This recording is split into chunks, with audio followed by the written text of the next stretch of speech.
What a lovely Welcome day! to Flat Earth Debate Live. I'm your host, Nathan Oakley, and if you are new to this channel, or you've not done so already, how dare you, then be sure to subscribe, hit the bell notification icon and join button if you'd like to become a Nathan Oakley 1980 channel member and keep up to date with the Flat Earth Debate. If you would like to support the channel, there is a super chat that runs alongside each of these shows while they are live, and there's also a PayPal, Patreon, crypto, and Ko-Fi link, or coffee link, in the info box below the video. Most importantly, if you'd like to join the discussion, simply mute the page you are currently watching, then click the link in the info box below this video to join the panel and express your views on the nature of Earth. If you do join, please don't swear. If you do, you'll be ejected. And if you are, please don't try to rejoin the stream using sock accounts. You'll be warmly welcome back on the next stream. Please also share the show on social media. Sharing the show obviously increases the live audience, but this in turn increases the chances of a more diverse panel. So please share the show on Facebook and X. Now we are joined by Eli, Neil, Refracted Curvature, and a whole bunch of people in Discord, so welcome one and all. Well, hello. Well, hello. How's it going? Strictly speaking, my intro is kind of wrong today because we're on a different server, and I haven't actually updated the link to Flat Earth 24/7 Discord, who have been very kind to let us in their Discord server today. So thank you very much to Flat Earth 24/7 for having us. There's also been a couple of super chats just before even doing anything. So is it a couple? Did I see two go by or just the one? No, it's just the one. James Mays, thank you very much. Good day all, says James Mays from the super chat. Really appreciate the support. Thank you very much indeed.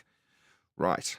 Now, we're going to do housekeeping, but we're going to put, in future at least, some spin or some adaptations to the housekeeping questions to polish them up, make them more up to date, whatever you want to call it. But in the vein of maybe saying goodbye to the old format as we start to refine them from this point forward, we're going to go through them rapid styly, but with one addition, which is any evidence that Earth is not... No, we've already paraphrased it badly.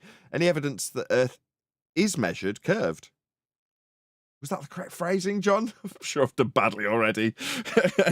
Yeah. The second time you said it was correct. Is there any evidence that Earth is measured curved?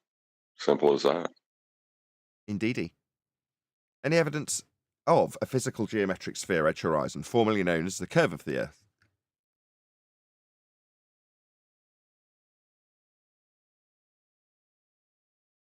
Got a panel full of different people in Discord today. Nobody got physical evidence, Earth curve, geometric horizons? No?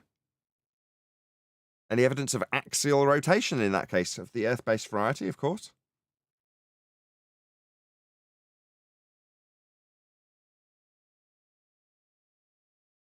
It's interesting. They were a lively bunch earlier. Over in 24/7? We've all gone completely silent. They're all shy. Right, Night Gels was in there. Never mind. Any evidence of the distance to the sun? Maybe one of the questions will get them fired up. We'll see. Speaking of fire, any evidence of... No, which one should we ask next? Any evidence of a self-perpetuating molten iron core at the centre of a presupposed spherical Earth? Oh, these questions are too hard. Please stop it. Too hard?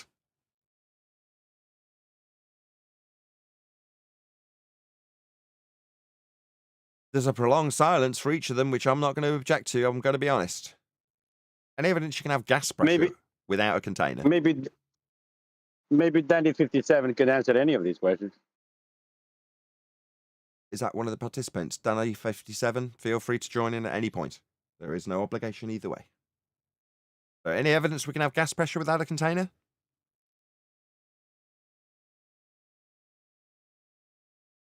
We'll cover that in a little bit more depth along with the next question when we cover a video in a minute. And I'm going to do a big shout out to this particular YouTuber because they're a flatty. Any scientific evidence of gravity? Again, tying into the video we're going to cover shortly.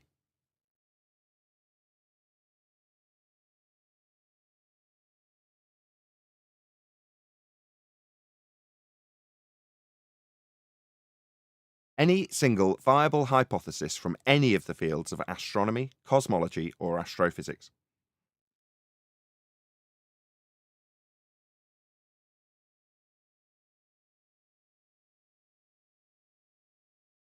No, no answers to any of these, it seems. What about any evidence that you can acquire an elevation angle measurement from a curved baseline?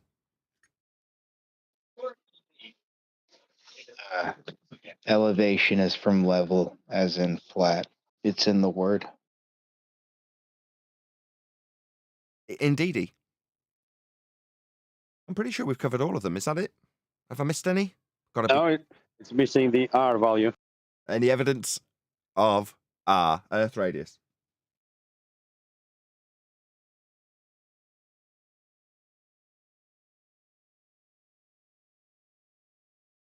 Alrighty then. Well, that's pretty much that for the housekeeping questions. In case you're wondering, as an audience member, yesterday we discussed the notion of just simply not having the answer. In other words, rather than the panel feigning bull belief to answer as though they have any skin in this race whatsoever, they don't. I said, well, leave them unanswered. If you're an audience member and you're watching this and you're hearing questions that you as a globe believer think, well, there's obviously an answer to that question. He's asking for Earth curve evidence. Surely there's something to present.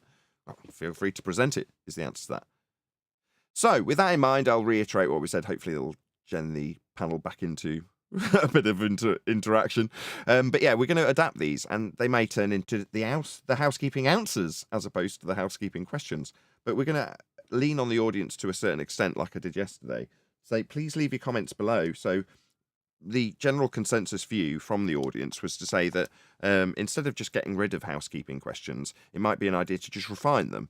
And in the pre-show, we were discussing the idea of actually having the housekeeping questions be answered by me to make people aware that they have actually already been dealt with. And then as we get questions about the nature of Earth being measured as a horizontal plane, we can then move forward with the reiteration on the front foot rather than asking or inviting people to offer up their globe evidence. So hence me coming on camera again, I'm going to encourage you in the strongest possible words, please put a comment below and let us know if you feel there's a particular refinement that you would like to see in terms of housekeeping questions, as opposed to maybe just deviating them and getting rid of them completely. I don't think we're going to do that based on what we've already had from comments on yesterday's live stream. So please let us know in the comments if you feel there's something you specifically want to see in regards to housekeeping questions. And as we're doing that, we as a panel will refine them for you, and you'll get to see that as an audience member also as we discuss those things. So anything we're going to add to the housekeeping scenarios that we discussed in the pre-show, or can we move on to covering Level Earth Observer?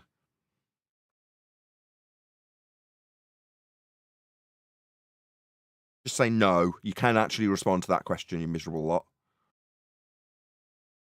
Yeah, well, we just we want to give other people a chance instead of giving a negative. Let someone else make a positive statement. But it don't seem like people got anything positive to say about the globe anymore. Well, as has been the case for about the last 1,000 shows, we have encouraged people to participate in the show with their evidence to offer up proof of sphericity. And as the last 6 months have shown me more and more from commenters, and again, I encourage you to do the same, people saying there is no point in this. The debate is over. And as I stressed yesterday, yes, for us, understanding that Earth is observably, measurably, navigably flat, and that is how we have measured it as a horizontal plane of reference when used in practical application, you don't need to have any further arguments about the subject, but that is for people in the know, and the majority of the Western world are not. Therefore, the debate continues. In spite of us having the winning side, what has been established going into 2024 is there is a winning side to this debate, and it's the flat Earth side that wins. Now, people aren't aware that the flat Earth side wins the debate, and that the debate absolutely continues in spite of the mind's eye of the person who's on the winning side and is then potentially, in the position to detach themselves from the debate at that point. It's like, well, this doesn't benefit you anymore. Raging about whether or not it's a globe when you know damn well it isn't, maybe isn't for you. But have you got enough information to go forth should someone challenge you on your understanding of the world when they offer their belief in a globe? If not, then maybe you need to hang around a little bit longer. But we'll try and keep it exciting for those people by mixing up the housekeeping questions. Okay, any more? No? Okay, this video is by a friendly, and I say friendly I'm sure he's had some critiques of us in the past. I vaguely remember him moaning about something that we'd done. I'm sure we paid attention. But his link's going by in the live stream chat right now. And as is always the case when we share anybody's videos, regardless if they're friend or foe, we encourage you, the audience, in the live stream. And there's how many people? 75 people watching. Whoa, that's not bad considering how long we've been on air. If you're one of the 76 people watching in the live stream chat, please click on that link and go and subscribe to Level Earth Observer. Now, I use this videographer to keep up to date with Globe Earth debate, if you want to call it that, because he's offering up the rhetoric and propaganda that the globe machine presents to the Western world, the one that we still have the debate with. Therefore, what he does, and I simply don't have time to do it, is very, very relevant. So, first and foremost, I thank you, Level Earth Observer, for keeping me abreast of the globe Earth situation, as you want to, if you want to call it that. But we're going to go through his video, and there's lots and lots and lots of good things in this. There's also things we can get our teeth into to refine his arguments, as is always the case with him or anybody else. So if he happens to listen to this after the fact, Level Earth Observer, don't take it the wrong way. We're hoping to better how you phrase things if we are critiquing anything that you do say. But for the most part, this has been of a high enough standard for me to definitely stick it on the show and encourage people in the strongest terms, while I waffle on so they've all got time to come back, to go and subscribe to you. Leave you a comment, leave you a like, and keep this video's momentum rolling, because it's already had almost a couple of thousand views and it's not even been out a day. So I'm really delighted for you to at least catch some, hopefully, algorithmic love, if not the attention of your current subscriber base. So good job, first and foremost, and hopefully that's given enough people time to go there, subscribe, leave them a comment, leave them a like, come back. But when you do, let him know, at Nathan Oakley 1980 sent me, and worry to do a video that covers some of the subjects we cover, or respond to this video if he doesn't like some of the things we critique. Heaven forbid. Hopefully he'd do the same for us and put a link to our video in his sharing the algorithmic love, where neither he or I receive that algorithmic love from YouTube. So there we go. With that all said, that's probably given enough people time to get back and watch the stream. But his link's going by in the live stream chat if you haven't left him a comment already. Anybody got any comments on Level Earth Observer before we do play the video?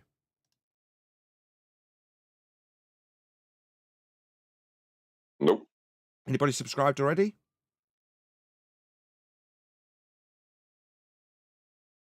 Are you in 24/7? Anybody already subscribed to Level Earth Observer? Yes, just done so. There you go. Well, that's good in a way that not many of you have said yes, because it means there's plenty of people in my audience that are representative of you lot that have said, or haven't said, you are subscribed. So there's plenty of you watching this that aren't subscribed to this guy. Go and subscribe immediately. Right, let's get into it. This came up in my feed. This is essentially Canada bigging themselves up over their participation in what essentially is going to be the next moon landing charade. So a little listen. We are all living together on this one tiny marble in space. Hate to break it to you, mate, we're not living on a marble in a vacuum. That is impossible. We want to thrive and survive here in the future. We must learn to come together, to collaborate, to take on the biggest challenges that face humanity. Just before he gets into it, there's something, I've already watched this video through all the way once, but I missed that. That's a bit of death cell. So in order for us to survive, in other words, it is critical for you to suppress that, what is it, pineal gland, or the one that releases those chemicals when you fight or flight, you know, obey your base instincts in terms of not dying. You can appeal to that with something called the death cell, and it's utilized more frequently than you could ever possibly imagine. And that's a textbook example of it. In order for us to survive, that immediately triggers a part of your brain that makes you know this is really important for our survival. Death cell. Well, and it's the death cell through a one world religion for a one world government is what they're selling. Yeah, like Bush Sr. told us in the 80s, right? Yeah, that's what it is. You know, they have a global religion. They want a global government. Yep. Well, how about rather than looking away from the Earth and fantasizing and spending billions and billions and billions of pounds, dollars, whatever, on essentially firework displays and pantomime performances, why don't we use that money and come together and actually look after the people here on Earth rather than fantasizing about places that no one's ever been to? Yeah, that's a misapprehension. The people who are utilizing things like the one world religion are only using it for one end, to keep us under control. So they're not... In one sense, you can spin that if you're a spin doctor into... They have got our best interests in mind when they keep us well and truly under control with stuff like the heliocentric one world religion or the one world government, precisely as detailed by Bush Senior. Well, that isn't them wanting to cure poverty or help the sick. You know, that's not the purpose of this. The purpose of this is to keep us under control, and in that regard, I mean, it does pretty well.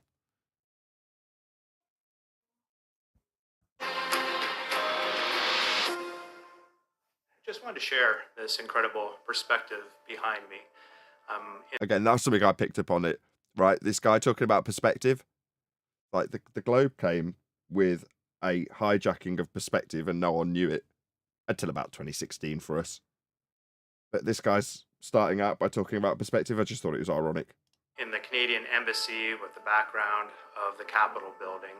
And for me, it's inspirational because it reminds me of the collaboration that we have together as two countries. I don't think for a second that this guy's insincere. I don't detect any insincerity in what he is talking about. He's fairly monotone, which is a bit boring, but aside from his monotone delivery, I don't think he's insincere. Why do I say that? Well, because I don't think he's lying, right? In other words, we seldom call people like this liars. You might be shocked by that if you're new here, but there's a good chance none of them know that there's a fake area above their head called a sky vacuum that gas is not dispersing into in violation of the second law of thermodynamics. They're under, like most Western world, one world religion followers of the heliocentric model, under the belief that there's a vacuum that they can travel to, and the moon is just a light in that vacuum, a rock that they can land in. The soil in the sky and the resources available are just there for them to take. And in preparation, they're doing what they're doing because they wholeheartedly believe it. They wouldn't pick people who were in on the lie to present this information. You know, they present people like this because then it's hard for you as an audience member to detect any insincerity, aka lies, when there really isn't any at this stage. Now, I'm not suggesting that what he's actually putting forth, which is that they can travel to the sky vacuum and the moon, is in any way true. It isn't. They can't. It's total nonsense. But he may not know that. I say may because I don't know he's not being insincere. As part of a larger collaboration to take humanity back to the moon with our international partners and eventually onto Mars. As most of the viewers will know, regular viewers of this channel will know, the moon landing, the original moon landing, is probably one of the most embarrassing space propaganda stories out there. Totally agree. It's a real embarrassment a few years later, isn't it? Even Buzz Aldrin now is ridding himself of the darkness of his participation in that silly charade. As an older guy, he's quite often now, I can think of at least 4 different times Buzz has stated they didn't go to the moon. Sometimes a little bit cryptic, in a slight cryptic fashion, but sometimes not.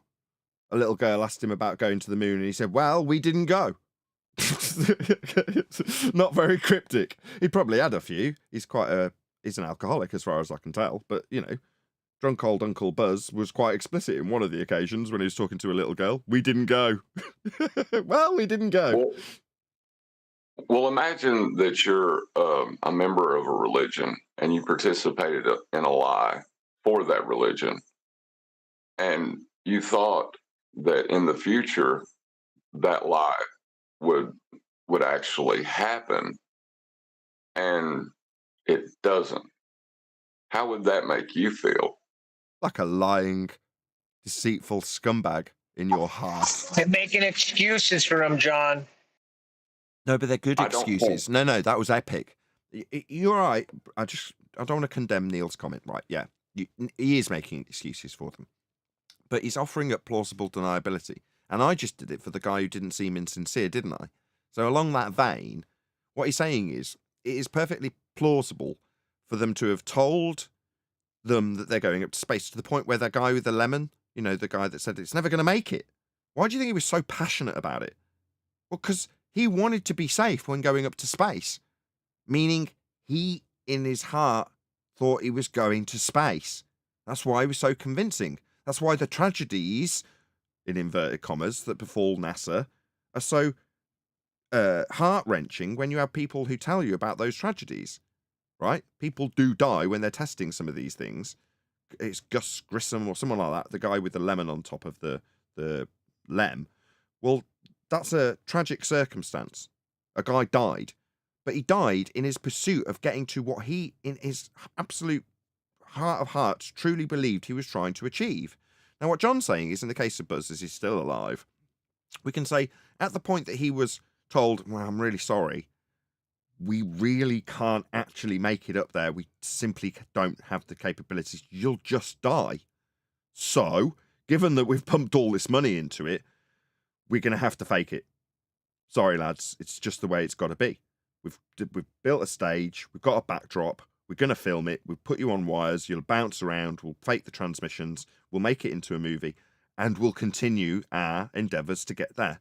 We will get there eventually, but it's just going to be in a year or two. It's just not going to be on that. We'll look really stupid if we don't do it on the date we've said we'll do it. We're on a deadline, and we need to achieve that deadline to not look idiotic. So you've got to go along with the programme initially, lads. But in a year or two, you'll be first in line to actually do it.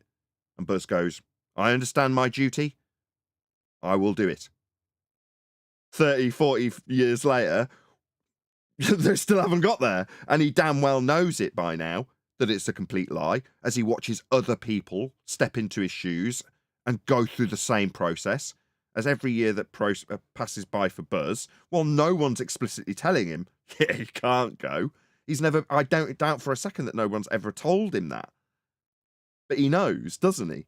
He knows he didn't go, which is why I can call him a liar when he says he did go to the moon. No, you're a liar. You did not go. You went to a stage. You had a backdrop. And you did not land on a light in the sky after travelling through a second law of thermodynamics violation sky vacuum. You did not do that. To say you did is a lie. You know it. That's why you're going to cryptically or otherwise tell people you didn't do it, because you didn't. We know it. You know it. We know why you didn't do it and why you had to lie, even if you were forced into doing it. Because there's no area above our heads in violation of natural law that gas could fill. It would fill it. We'd all be dead. Gas fills space. There are no soil lights in the sky that we can travel to get resources from. It's utterly absurd. But you need a lot of propaganda to back that lie. He's basically spelled it out for anyone with the slightest bit of common sense. No one's been to the moon.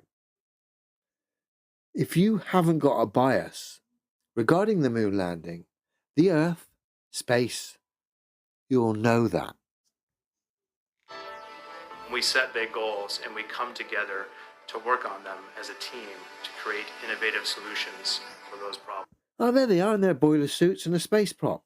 You know, let's pretend to be really interested in this recycled tosh, which essentially is another mock-up of the original I really like this next line. 1969 moon landing charade technology. I thought you lost that tech, but there it is. I thought you lost that tech. Well, there it is in Canada. Brilliant. Yo, that shit was epic. That shit was amazing. I should do the call to action after a priceless gem like that from Level Earth Observer, right? As we've got over 100 people watching now, as we've got going in this live show a bit more. Right, so this guy's Level Earth Observer, and as I've said it previously in this live stream, this is my means of keeping up to date with the Globe Earth propaganda. So go and check him out, go and subscribe. Please let him know at Nathan Oakley 1980 sent me with a comment, leave him a like and subscribe. Let's build this guy up. It's not often that we cover friendlies. Last time it was Jaron, which is a half friendly, but I did the same thing for him and I'll do the same for Level Earth Observer. Please go and subscribe to him. Build him up in the algorithm, if that can be done, beyond what we're about to do if you're watching this. Was someone trying to enter? Oh, it's Eli rejoining. So yeah, hopefully that's given you all enough time. As I say, there are a few more of you in the audience now to actually go and subscribe to this guy. But we'll continue now that we've given enough time for people to go and leave a comment. I tend to think that by the time the chat feed has shown my link get to the top, that's enough time for people to have gone and told him at Nathan Oakley 1980 sent me. Really like your stuff. I've subscribed as well. And I've given you a like. And I had time to get back and didn't miss anything on the live stream because my link had already made it to the top of the chat feed by the time I kept waffling. Anyway, that's enough waffle. I've run out of things to say about Level Earth Observer and subscribing to him. And saying What's the video called? Send me. Go ahead. What's the video called? Because I'm subscribed to him. Called Who Will Defend This? Question mark. You're in your boiler suits giving it large. I reflect on often the amazing opportunity our crew will have as we leave Earth in the Orion capsule and fly out towards the moon. We're going to see the Earth get small in the window, and eventually we're going to get far. Now, this is a great shot here, because this, I'll leave a link in the description to the original Artemis 1 mission, which absolutely got spanked, served up for the tosh that it is, where essentially this shot got exposed as being a cut and paste charade. Bear with me. Okay, now I'm going to let him do this before I'm not even going to refine what he said, because he does very specifically say you can't have gas pressure without a container. Not in that string of words, but he does say it. So while I will let him go through this process first. Where's my mouse gone? On my mouse pointer. My mouse battery ran out. I will let him go through this little spiel, but for the fact that I'm going to point out that the stronger argument is just that the gas fills space. But he's going to show the fakery. Me. So we come to the infamous shot, and essentially it's a cut and paste pantomime where the globe and the spacecraft have been pasted in to a black background. You can see that by adjusting the contrast. Link in the description to this video if you haven't already seen it. I'll put a link in the description to the moon landing. My thoughts on the original moon landing if you haven't seen that as well. But it's already been exposed. This newer moon landing, yet alone the old one, just silly. Back to this ridiculous video. In the window, and eventually we're going to get far enough away to see the entire blue marble of Earth hanging in the vacuum of space. Hanging in the vacuum of space. Well, we've already exposed it. It was a cut and paste pantomime. Now, how would your blue marble hang in the vacuum of space? It wouldn't, would it? And how does your blue marble separate an air pressure system from the vacuum of space without solid separation? Perfect. So exactly, that is the strongest of the arguments.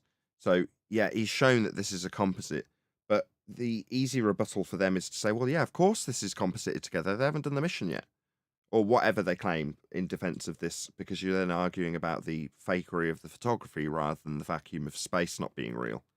Well, in this diagram, you've got a vacuum next to a high pressure system. You know, this depiction is literally a second law of thermodynamics violation. Here's the clouds. Now, you can argue all day about whether or not you want to call the clouds gas, but they're representative of something that you can visually see that denotes gas pressure. We all know above our heads and below the clouds is what we're breathing. That's air pressure at 14 point whatever it is, 7 point psi.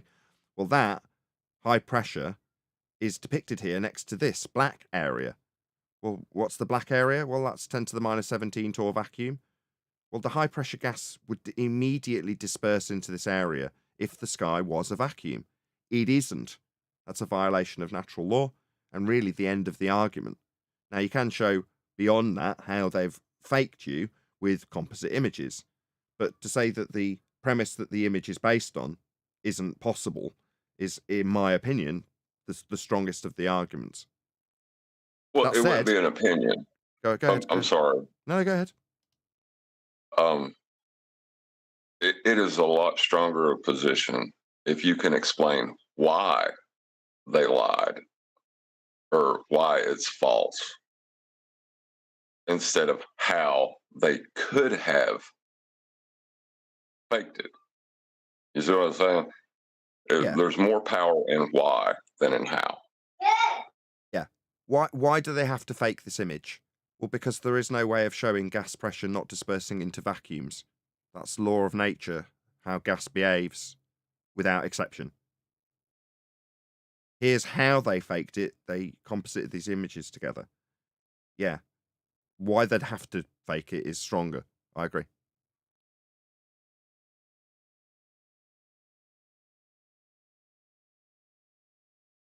It can't, can it? If you're going to say gravity, I'm sorry. It's not man enough to do the job because it can be overcome by a gentle breeze. No, there is no gravity. So pseudo-Riemannian space-time bending isn't depicted in this image, can't be shown, isn't a real dimension, and doesn't give rise to any pseudo-force that you can think of as a force that moves the scale of us sat in our chair from 0 to 1.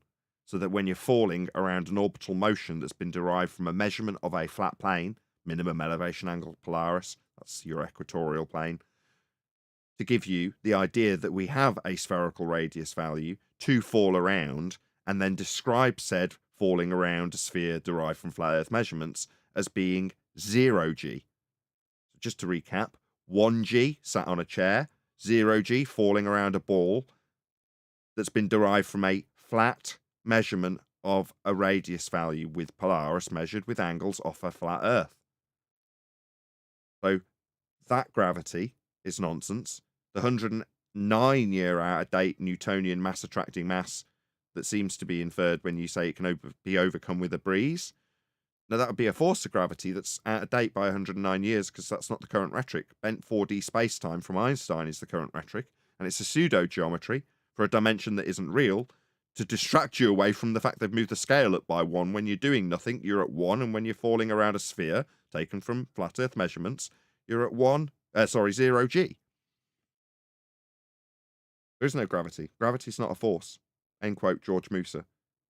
There isn't really a force of gravity at all. End quote, Professor Brian Cox. Fact. So that's you done for. Never mind demonstrable reality, which we can all test and verify for ourselves, which tells us this is retarded. Very appropriate use of the word retarded. So retarded means held back. And when he says that this tiny little dot, insignificant in nature, with gas pressure not dispersing into a sky vacuum, is retarded, that would be the gas pressure is retarded, held back from following natural law. And it is quite literally retarded. Gas isn't capable of being retarded by a globe Earth model ball Earth in a sky vacuum. That isn't possible, but that is what's being described in the most appropriate language. Held back, the gas, even though it doesn't behave that way in physical reality. Go ahead, John.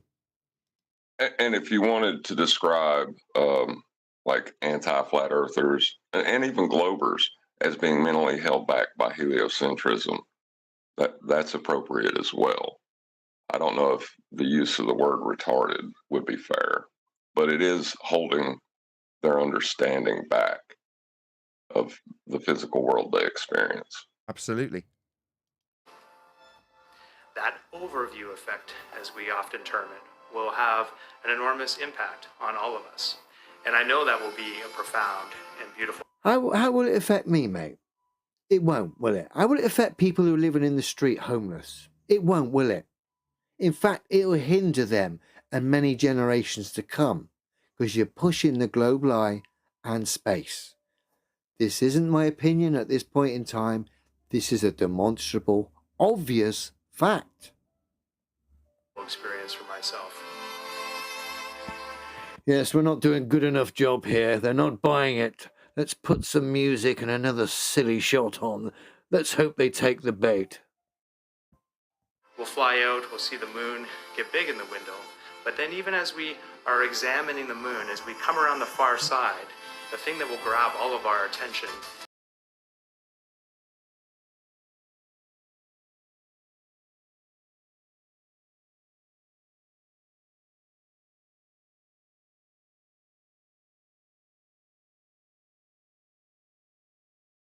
Hello? I was on mute, sorry. I was on the wrong page when I pressed the button that normally unmutes me. I was on a different page to bring up Retro Bill Super Chat. Shout out to Retro Bill. Sorry for the dead air. As an upholsterer, I've been unable to source a blue fabric for years. Looks like NASA bought it all to stick together astronaut jumpsuits.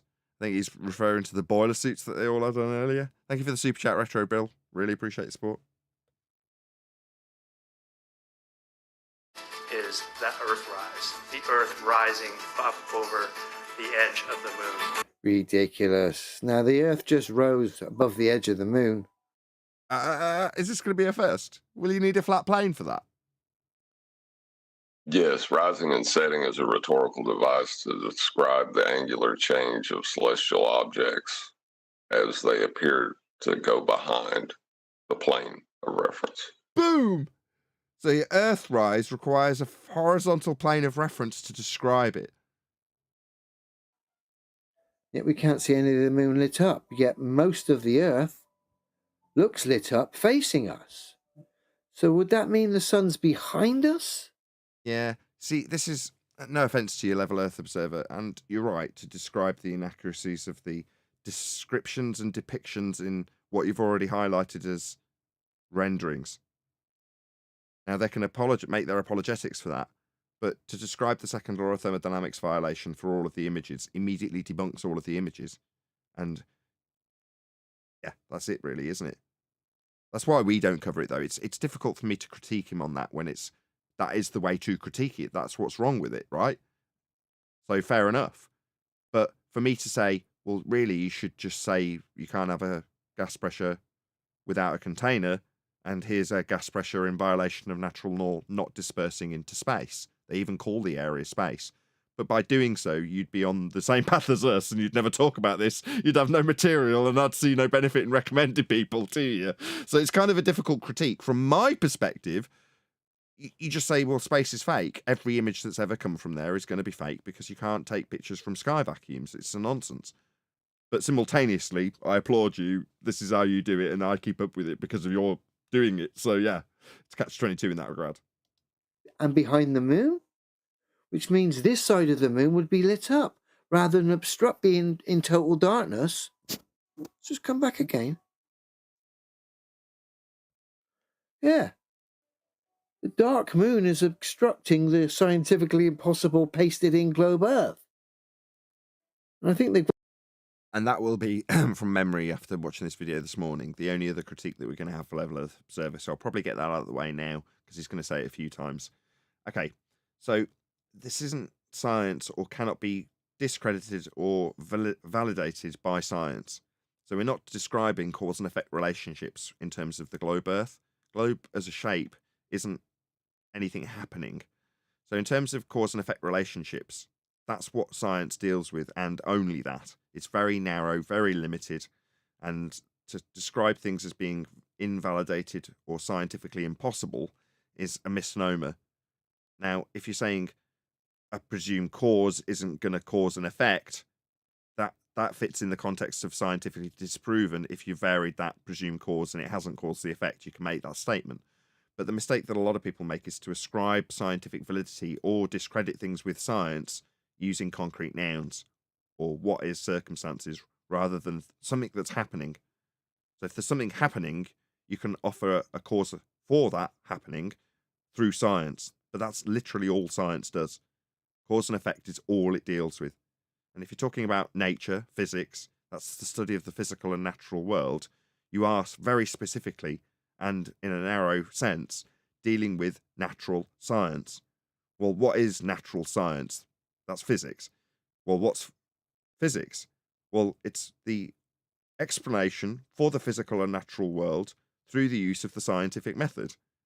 And the scientific method is what narrows your discovery method significantly, because it can only offer an answer to what has happened that you have seen occurring.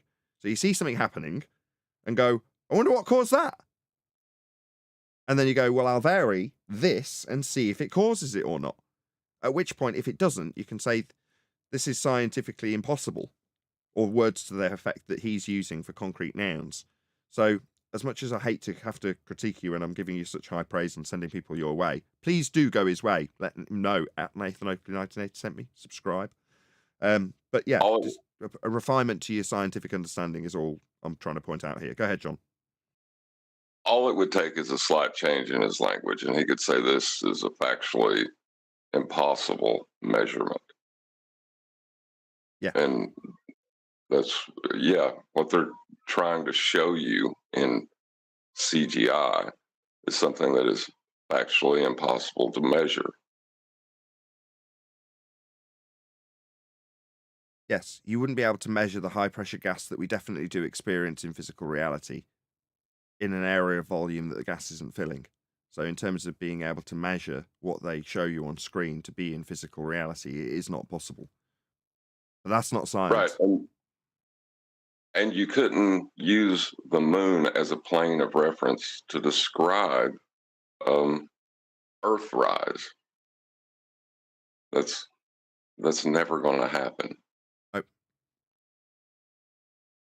But the lighting's slightly wrong there as well. Oh, what a surprise. Up over the edge of the moon. It will be a reminder that we are all living together on this one tiny marble in space. Mate, you actually may believe that. Obviously, when you realise you ain't going to the moon, you'll realise that. But at this point in time, you might actually believe that, Tosh. Because it works in favour to keep people in the loop, well, out of the loop until the last minute, to play their role, to give a more genuine performance. I didn't catch that the first time I watched it. But kudos to you, because I said that earlier. He doesn't know that this isn't true. And I'm with you. You've detected it too. And it makes it more plausible. And you've pointed that out too. Props. Because you genuinely actually believe it. But that's silly. Don't matter how many images you show, how much music you play. You can't have gas pressure without a container. How passionate you get. How many firework displays you show me. Doesn't matter. It's never going to change the fact the globe's scientifically impossible based on science we can test and verify for ourselves. In natural law, so second law of thermodynamics can be misconstrued to be scientific. It isn't. It's a description of things that occur always. And the description of the second law of thermodynamics, that's a law of nature. What's a law of nature? A description of things that occur always. Well, gas always fills space. Large standing bodies of water destroy the globe. Air pressure systems residing next to a vacuum without solid separation destroy the globe. Exactly. Can't do it. It's impossible. And tower cranes and pendulums, guess what? They destroy the globe as well. Because they can't be dead still and plumb whilst doing ludicrous speeds in all sorts of different directions at the same time. Yeah, it's correct. Brian expands on that quite nicely when he points out that if you're going to claim that the Earth is drifting underneath a Foucault pendulum, that is to say it's knocking over the dominoes, not because pendulums drift, they don't, they only go back and forth, but it's claimed that Earth is a second non-inertial turning reference frame to induce the effect by turning underneath the pendulum. Well, if that was true, his example, where he says they couldn't be plumb, and he gave the examples of cranes, is absolutely correct. They would start to move if Earth was turning underneath as a non-inertial turning reference frame.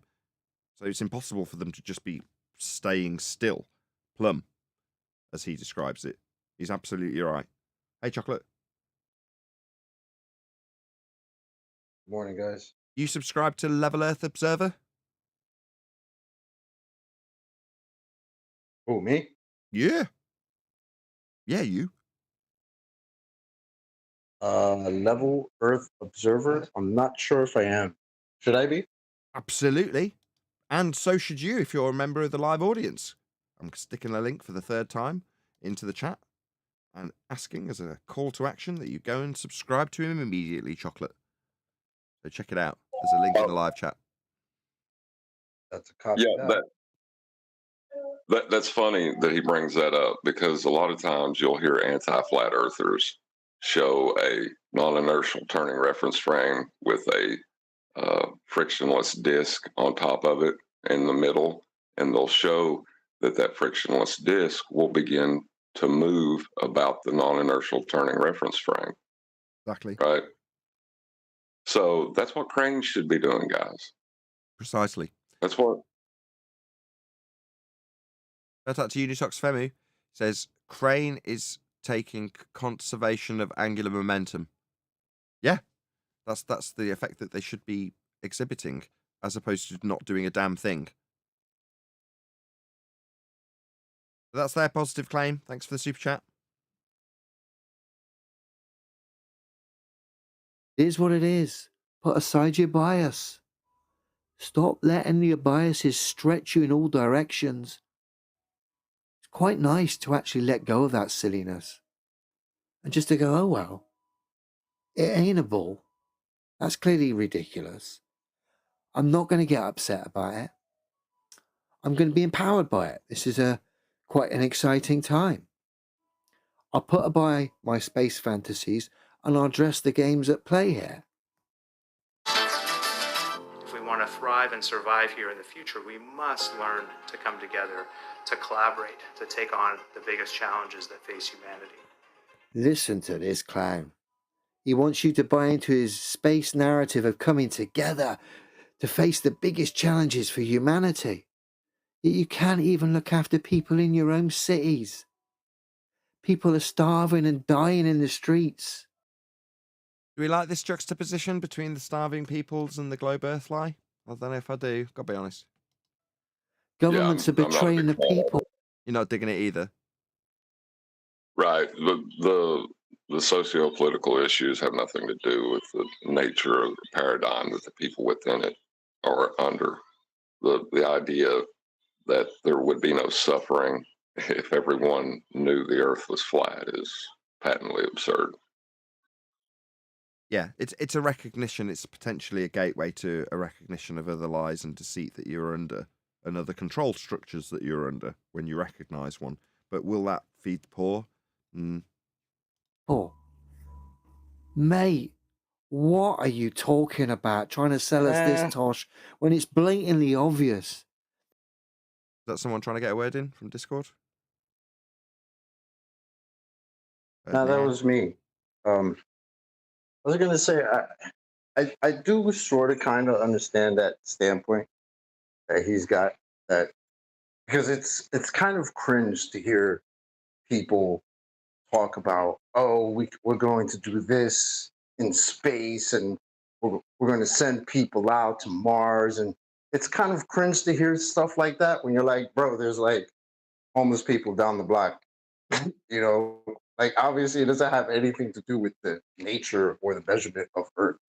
But like coming from that standpoint, when you start realizing that it's all a lie, and then you're like, wait a minute, these people, their fantasies are in a vacuum, thinking there's soil in the sky. Meanwhile, we got all these problems here. Like, you know, that dude Eric Weinstein who says, we got to get off this planet. You know, it's the only salvation for humanity is to get off this planet and go to some other planet.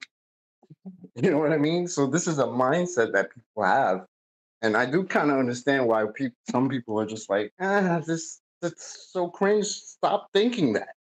You know what I mean? But if it wasn't that, escapism can take any form. It may even get more delusional if they don't have a sky vacuum to fantasize about. I was just thinking the same thing. If they weren't pumping 52 million a day into NASA, they'd be pumping it into space as it was known prior to outer space being an area of volume with soil in it on little lights. Well, they'd just be pumping it into going out towards the horizon to discover the new lands like they did previously. You know, you had kings and the rulers of the lands going out and trying to expand their kingdoms by finding new lands on a flat Earth with flat Earth navigation, flat Earth systems. You know what I mean? But that's what they did up until then. And those endeavours, if they led to wars, costly, expensive wars, when they're trying to colonise a new world, well, that's all that they'd do. They'd pump the money into that rather than the black hole that is NASA. No pun intended, but that's what it is. It's just an endless black hole.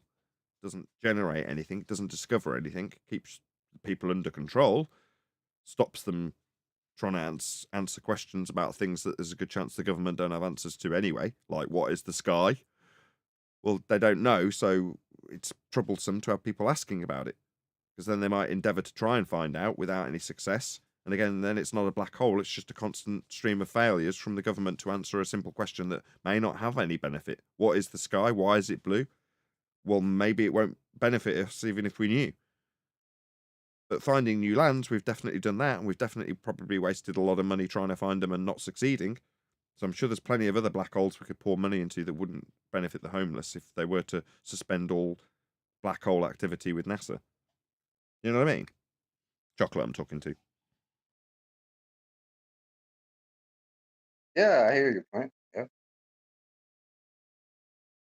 That said, it's something he's obviously got, like you have, Chocolate, a concern for, and he just sees money being wasted. So on the other hand, yeah, I totally do dig it when there's a crap ton of money being pumped into something that's a waste of time beyond controlling people's minds, brainwashing them with nonsense that isn't true, that literally is not true, for no benefit other than keeping them under control. That could be better served, and a good example of where it could be better served would be with something like the homeless. So from that point of view, on the other side, just to give it balance, yeah. The pressing matters are here, right now, not in some imaginary place, in the imaginary future of your imaginary space world. Ridiculous. He did a good job of saving it by juxtaposition there, because he's saying, if we're worrying about lands that don't exist, obviously, we're not worrying about the ones that do. So that was actually a pretty good segue, wouldn't you agree? Wouldn't you have said that did a pretty good job of bringing it back on track? Or offering up a justification for his socio-political comparison? You're not focused on the real world because you're focused on a fake world.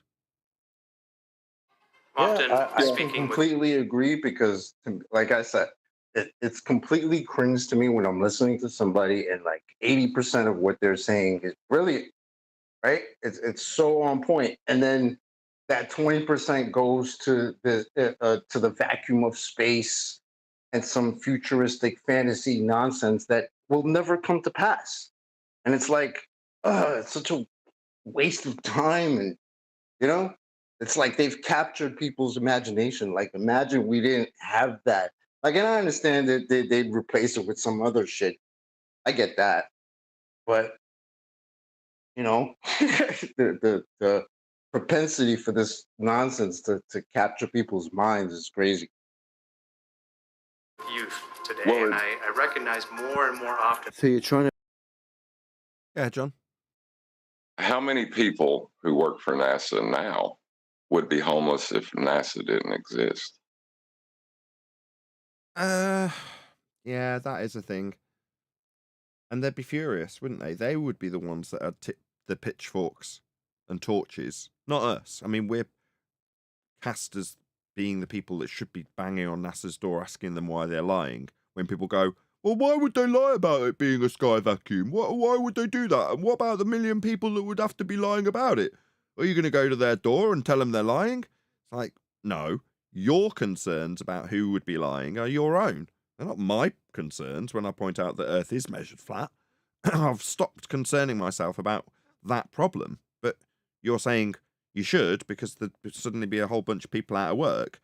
I'm like, well, not if we're going to build a factory to study the biology of unicorns or create Emperor's New Clothes, and you say, yeah, but if we shut down the Emperor's New Clothes factory, there's going to be a lot of people out of work.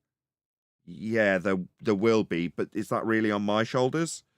Because somebody's decided to lie about making fabric that isn't real so that they can dress the aristocracy in invisible clothes, and they've got loads of the best researchers working on those invisible threads. Yeah, they're going to be out of a job. Right. I don't disagree with that, but I'm saying, how can you juxtapose that now with we have homeless people? Oh, that's what. I see. So to Level Earth Observer, what about the poor, soon-to-be homeless NASA employees? What an outrage, John. Can't level that at him. But there we go. He is the one juxtaposing it, so he's opened that door, not me. Trying to brainwash the youth now into believing this tosh to plant the seeds of absurdity for the future generations. Because you know, people have woken up to this silliness. You can't prove the globe because it's absurd. So what you've had to do is go through the roof with propaganda, trying to privatize this place called space. When you look behind the scenes at the privatization of so-called space, these companies, you always see American governments behind the scenes funding the companies that are supposedly private companies. Yeah.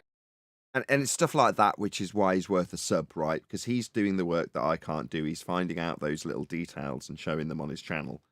So the surface level that I might glean from an occasional glance in this direction won't tell me what he's just pointed out and documents on other videos that he's done, which is to say there's an impression being given to the public that there's a public sector that's going into space, and there isn't.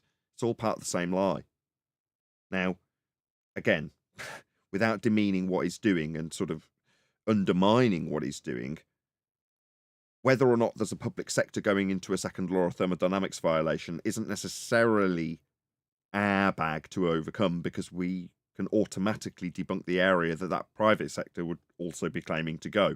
No, there is no private sector going to a second law of thermodynamics violation sky vacuum. If the private sector can go through the gas pressure we're all breathing into an area 10 to the minus 17 torr, then so can all the gas.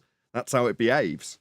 Yeah, but the argument's no different for us. But again, that argument precludes us from doing this, which is why I'm keen to encourage people to go subscribe to people like Level Earth Observer to get out of him what I get out of him, which is this sort of stuff. Yeah. Just another charade. These kids should be asking questions about why is the globe scientifically impossible? Why is the evidence that's being cited for the globe? Why does that, basically, a majority of that involve me looking away from Earth, not doing science here on Earth?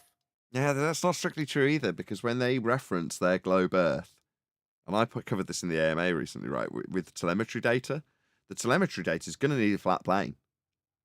Yeah? There's a slightly more sinister reason why they lost the telemetry data, along with all the original footage. Because the telemetry data would very quickly show anybody who looked at it that Earth is flat. It has to be. That's how it's navigated. So when he says, why aren't they teaching these kids about how the globe isn't true? Well, that's exactly our sentiment to move away from in 2024. Don't ask why the globe isn't true. Point out that Earth is measured flat. In the case of and I gave this example again in between his video commentary, if you're talking about orbits and falling around and gravity that you said would be easily overcome, the assertion of gravity is a attempt to mitigate for falling around a sphere that has come from a flat Earth measurement. So on the front foot, we would assert that ask these kiddies if they know Earth's measured flat, because it is. That's a much more positive light to move forward on. Again, don't take this as me being critical of you in a negative way. It's a critique that hopefully polishes up the audience and yourself in terms of how we would hope flat Earth moves forward, and obviously lest we be so bold as to encourage others to do as we do. But for the fact that we do it, and we're just doing it now by critiquing you in this regard, Level Earth Observer, and that is to say, point out it's measured flat, and your critique of the kiddies being told it's not a globe, I don't think that's that helpful. We all know it's not a globe, but the world already knows it is, so to keep them in the mindset is to ask them why it wouldn't be their in existence paradigm of a globe, rather than saying, if they bring it up about a globe, your globe's measured flat. That's how you've got your derivative values to better understand how the star movements will work when the priesthood was charged with better understanding orbital motion as it was then described.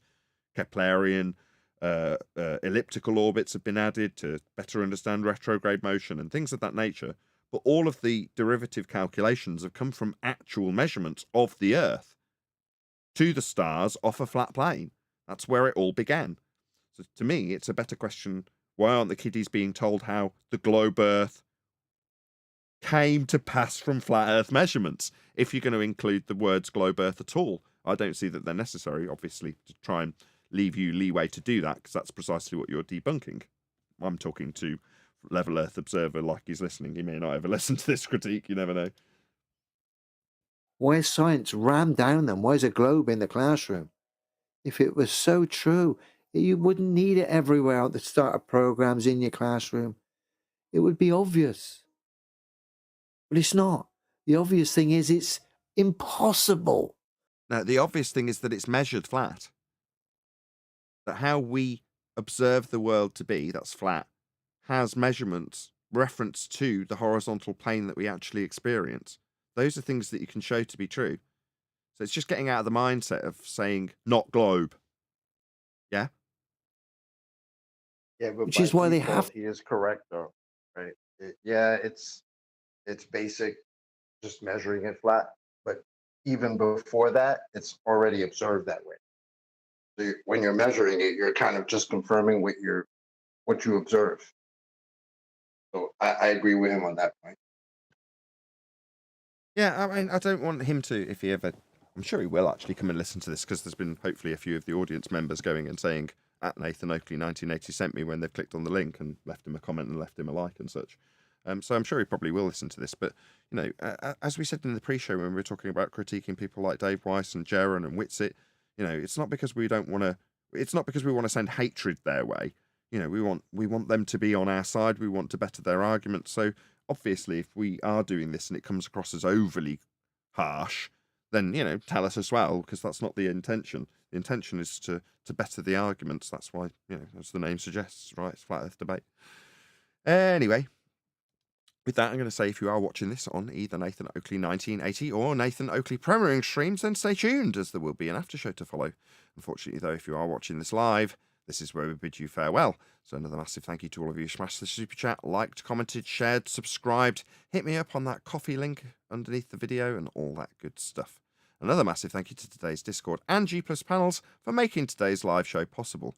Now, hopefully one of the mods will leave a link to Flat Earth 24/7 Discord server, as that was where we were today. So a massive thank you to them for having us. I've been Nathan Oakley, and I will see you all in the next video.